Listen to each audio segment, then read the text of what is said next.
You can lose your home, you can lose your land, but when they try to erase your name, that's when your soul begins to ache. Daniel was taken, still young, when Babylon's troops invaded Jerusalem, tearing down the walls, burning the temple, and dragging lives into exile. Families were torn apart. Mothers' and children's cries echoed through the stone-paved streets. But Daniel didn't resist. He didn't curse God. He didn't run. Maybe he clenched his fists. Maybe he remembered his father's voice. But he walked in silence, with his head held high, because he knew to whom he belonged. Even in chains, Daniel was not defeated. He arrived in Babylon as a slave, but with something no king could steal from him: faith. Faith in the God of Abraham. Faith in the promises whispered by the prophets. Faith that even in a foreign land, the Lord would not abandon his own. They tried to erase his past. They gave him a new name: Belteshazzar. They changed his language, his clothing, his habits, but they couldn't reach his core, because Daniel had already decided he would serve earthly kings without ever betraying the King of Heaven. But Daniel purposed in his heart that he would not defile himself, and from that moment he became more than a captive. He became a light, a witness, a faithful soul in the midst of a corrupted empire. And that's where the story truly begins, not in the lion's den, but in the heart of a young man who chose not to bow to fear, even when fear surrounded him. And you? Have you already made that decision in your own heart? Have you chosen to be faithful when your world collapses? When your identity is threatened, when your name is forgotten, when your surroundings no longer feel like home, will you still walk with your head held high? Daniel teaches us that the true den is not made of lions, but of decisions. And the fiercest beasts are not in cages, but in the soul. Your chains may be real, your wounds may bleed, but if your heart belongs to God, no one can make you a slave. Faith will always be tested, not with easy questions, but with fiery furnaces, exile, and threats of death. Years passed. Daniel, now an adult, was no longer the scared boy from Jerusalem. He had risen through the ranks. His wisdom impressed kings. His integrity inspired fear in corrupt officials. His presence was uncomfortable because in a land of masks, truth always shines too much. Darius, the new king, trusted him, so much so that he planned to place Daniel over the entire kingdom. A foreigner commanding the palace? That sparked envy. It stirred a storm in hearts already devoured by pride. They searched for flaws in his past. They probed his loyalty, but they found nothing. Daniel didn't cheat. He didn't lie. He didn't manipulate. So they attacked his greatest strength, his faith. They devised a law, deceptively elegant, a trap cloaked in flattery. For 30 days no one shall pray to any god or man except you, O king. Darius, flattered, signed the decree. And now Daniel faced a choice. It was simple. Just 30 days, a short fast. He could pray in secret. No one would notice. He could preserve his life. But Daniel did not bend. 3 times a day he went to his window. He kneeled, faced Jerusalem, and prayed. He didn't hide. He didn't change. because who he was did not depend on circumstance, but on covenant. Now when Daniel knew that the writing was signed, he went into his house, and he kneeled upon his knees 3 times a day, and prayed, and gave thanks before his God. They saw him. They denounced him. The trap had sprung. Even the king trembled. Darius realized he had been manipulated. But the law of the Medes and Persians could not be revoked, and that night the sentence was sealed. Daniel would be thrown to the lions. But let this truth echo in your heart. No law on earth can silence the heaven-born faith of a man who walks with God. That night, Babylon did not sleep. The city shone with torches and whispers. In the palace, a man walked in circles. King Darius, powerful over millions, couldn't save a single friend. He knew he had been used, knew that envy had written the decree, knew that the lions were not the true danger, but those who smiled while sharpening knives behind his back. He fasted, he tore his robes, he rejected entertainment. But dawn would come, and the law could not be undone. As the sun rose, guards brought Daniel. Maybe his steps were slow. Maybe he looked once more toward the sky. Maybe his lips whispered a prayer his accusers would never understand. He didn't plead, he didn't resist. Because Daniel understood something that only those who truly walk with God understand. Deliverance is not always escape. Sometimes it's presence. They opened the stone gate. Darkness, growls, the stench of death. The lions had been starved. Their claws scraped the walls. Their breath burned like fire. No man had come out alive before.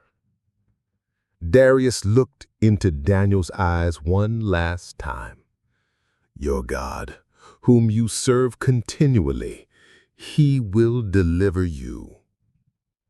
Daniel 6:16. Then they rolled the stone, and silence fell. Hours passed. The city returned to its routines, but the king didn't eat, didn't sleep, didn't sing. In that cold night, 2 kinds of men waited. One in a palace without peace, another in a pit with the Lord beside him.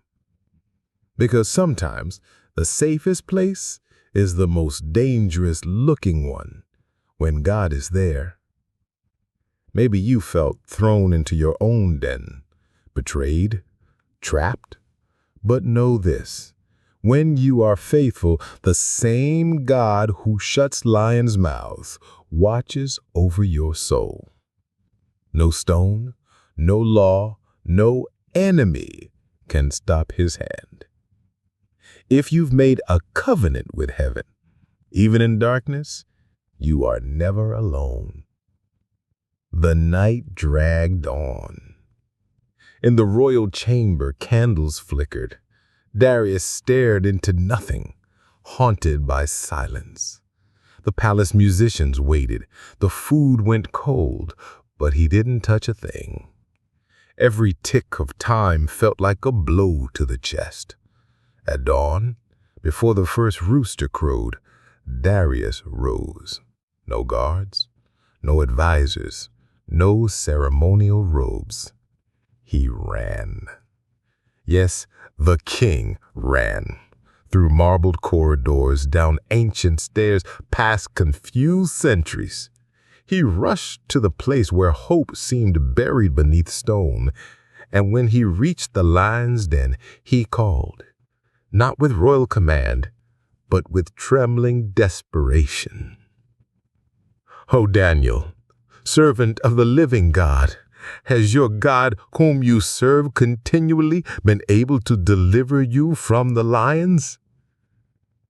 Daniel 6, 20. Seconds felt like eternity. Then, a voice, muffled by stone, calm, alive. O King, live forever. My God sent his angel and shut the lions' mouths so that they have not hurt me. Daniel 6:21-22. The impossible had happened. No scratches, no blood, no cries in the night, just faith and angels. Darius collapsed in relief. He ordered the stone removed, and Daniel emerged unchanged, untouched, and unshaken. What no one saw was what happened inside that pit. Maybe an angel stood with flaming sword. Maybe the lions, fierce by nature, bowed before a greater presence. Maybe Daniel slept with peace that not even kings knew. Because God does not need spectacle to prove his power. Sometimes he just closes a mouth and reminds the world who's in control. And what about the accusers? Justice came swiftly. The same mouths they fed with hate now roared for real. But the story isn't about punishment. It's about a God who honors faithfulness when no one is watching. Daniel didn't fight men. He didn't fight lions. He only remained faithful. And the heavens moved. The news spread like fire through Babylon. Daniel survived. The lions didn't touch him. An angel was there. Even the street vendors spoke in awe. Children pointed to the skies. Soldiers whispered, shaken. For the first time, the power of Babylon bowed before something greater than its empire, a man's unshakable faith. In the palace, Darius stood before the people and declared, I make a decree that in every dominion of my kingdom, men must tremble in fear before the God of Daniel. Yes, a king who ruled the known world now confessed what Daniel already knew in his heart. For he is the living God and steadfast forever. The empire had hundreds of gods, statues, idols, temples of gold and incense, but none had done what Daniel's God did. None had shut lions' mouths. And Daniel? He returned to his room. Maybe he looked again toward Jerusalem. Maybe he knelt once more in the same posture they used to mock, not out of ritual, but out of love. Faith had not made him arrogant. Miracles hadn't made him proud. Power didn't change his prayer, because for Daniel the reward was never position. It was always presence. God didn't promote him to protect him. God was with him before the lions, inside the den, and after the stone was rolled away. This is the faith that moves history, not the one that seeks signs, but the one that remains even in silence. Friend, maybe you prayed like Daniel and felt forgotten, but know this, the heavens don't forget faith. God is still the same, still shutting mouths, still honoring those who bend the knee when no one sees. And when the world tries to silence you, remember, those who pray in secret are defended in power. If this word spoke to your heart, like and comment, I want to be faithful like Daniel, and get our devotion on my manna in the first pinned comment. Daniel's name echoed throughout the kingdom, not as a prophet, not as a rebel, but as a man who simply prayed. And because he prayed, laws were changed, kings trembled, lions were silenced, history was shaken. But this story was never about Daniel, not truly. It was about a God who sees everything from heaven, yet chooses to step into the depths of our darkest dens. The spotlight never belonged to the servant. It always belonged to the one who saves. Daniel never sought to be famous. He sought God, and that changed everything. Because when a faithful person stands firm, even the strongest empires must kneel. When a man bows in secret, entire nations are lifted in the open.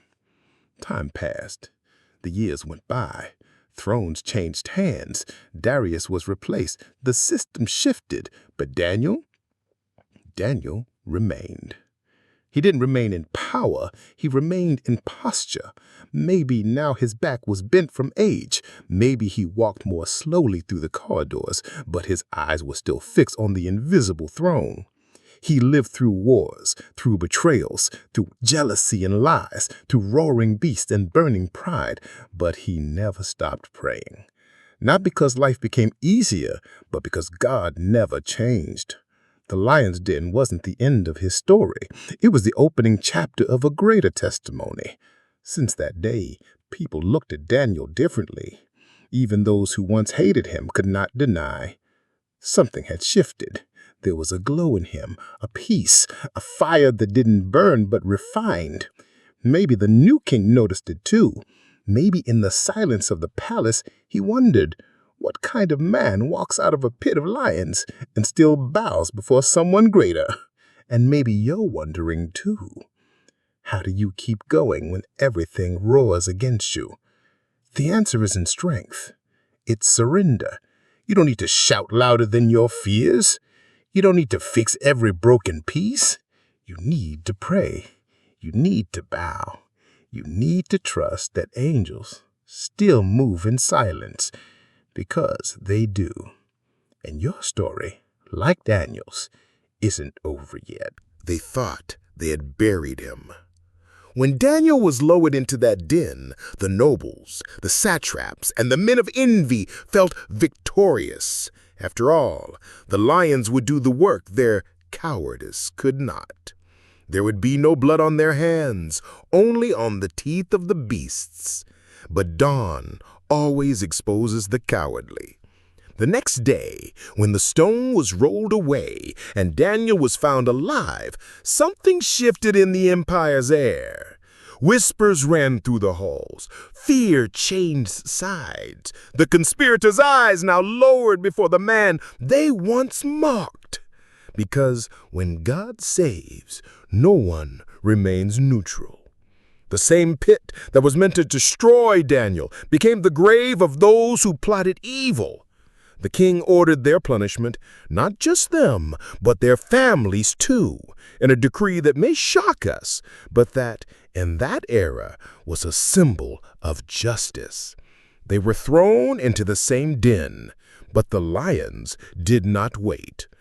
And the lions overpowered them and crushed all their bones before they even reached the bottom of the den. There are consequences for digging pits for others. There is a day when evil falls into its own trap. God is patient, but he is not blind. His justice may seem slow, but when it arrives, it leaves no doubt. Maybe you've been surrounded by schemes too. People who smile in public but plot in the shadows.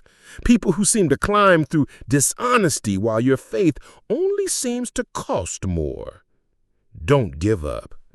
The same God who shut the lions' mouths opens the scrolls of justice at the right time. And when he does, no plot stands.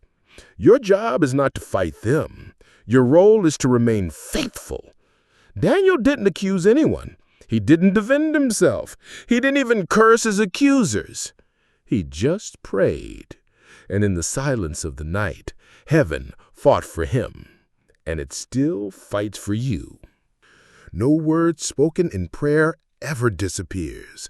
No tears shed in silence is wasted. No act of faith, however small, goes unnoticed by heaven. Daniel may have thought it was just another morning when he knelt before the open window, but in the heavenly realm, a scroll was opened.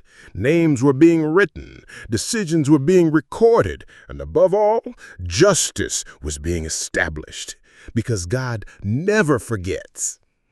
Then King Darius wrote to all the nations and people of every language in all the earth, "May you prosper greatly. I issue a decree that in every part of my kingdom, people must fear and reverence the God of Daniel. The same monarch who had signed the death sentence now exalted the Lord who gives life. The one who could not sleep because of guilt now rejoiced in freedom because of Daniel's faith. There are scrolls on earth, but there are also scrolls in heaven.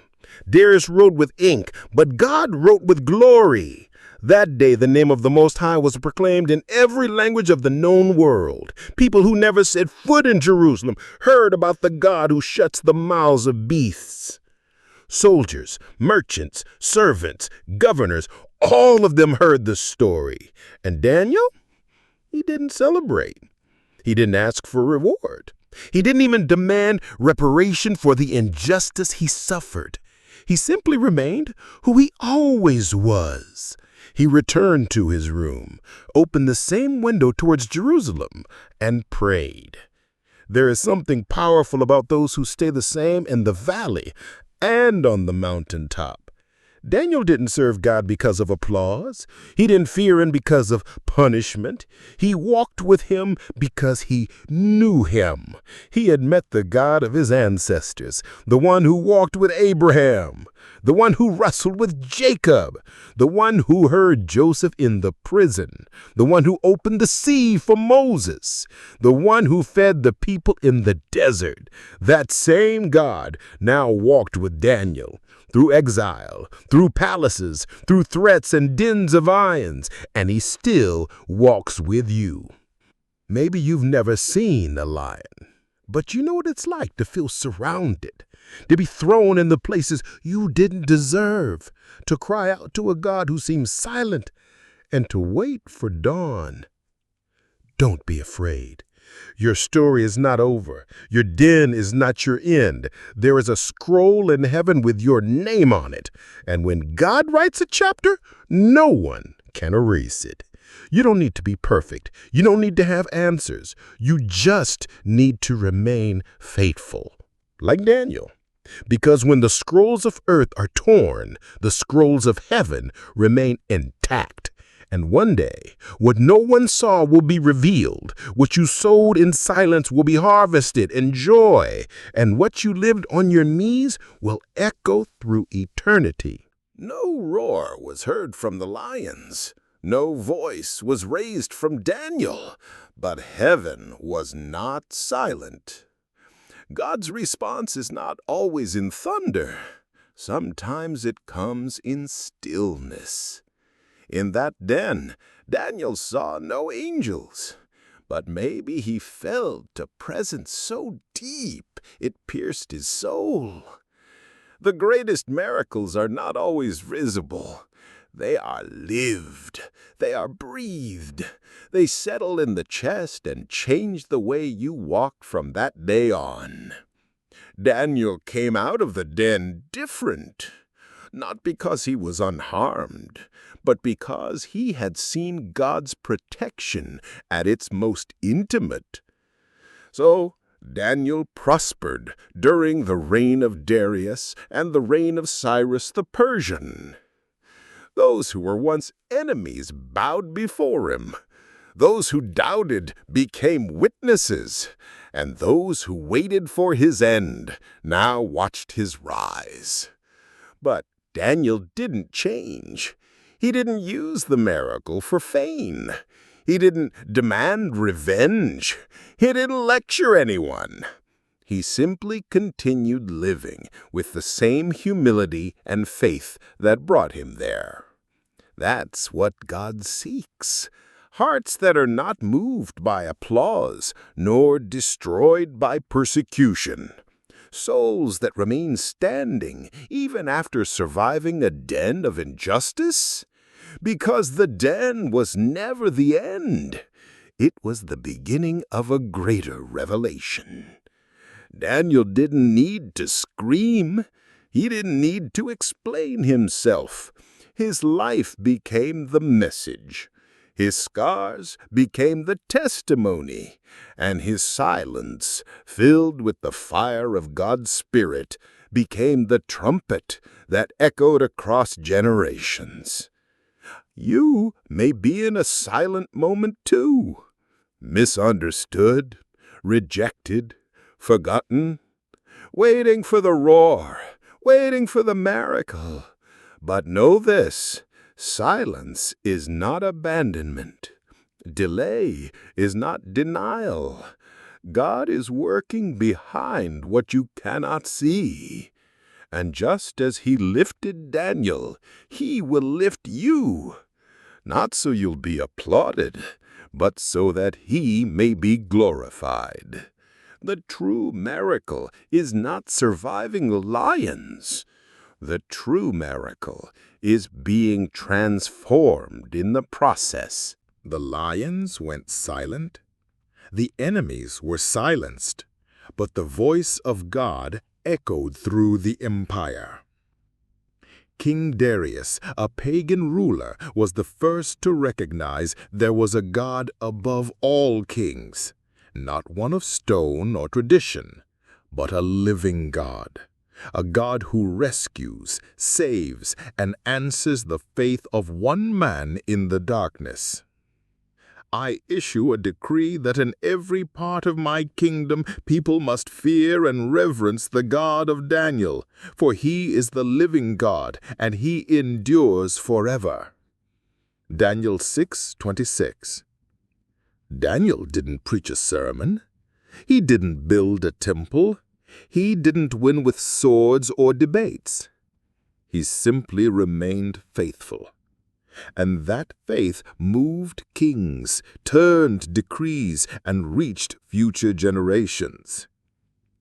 God turned a moment of shame into a platform of glory, the pit into a pulpit, the pain into proclamation, and the one who should have been devoured became the voice of revival.